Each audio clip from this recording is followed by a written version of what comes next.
Bentrovati al meteo. Il mese di febbraio si conclude con un tempo sostanzialmente buono, ma con una perturbazione che si avvicina al nostro territorio e che farà sentire i primi effetti. Vediamo dunque la situazione. Sul Veneto avremo un ampio soleggiamento al mattino, il cielo invece sarà via via più nuvoloso con il passare delle ore e poi in serata e in nottata arriveranno le prime deboli precipitazioni a carattere sparso. Temperature sostanzialmente stazionarie, minime tra -1 e 5 gradi, valori massimi invece fino a 14 gradi all'incirca.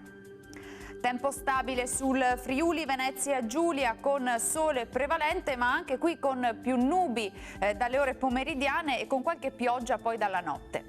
Temperature minime tra 1 e 6 gradi, massime invece tra 11 e 13 gradi.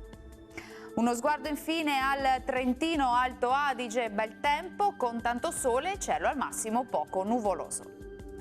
Temperature minime fino a -1 grado, massime sui 10-11 gradi all'incirca. Dal meteo di Antena 3 per ora è tutto, grazie per l'attenzione e arrivederci.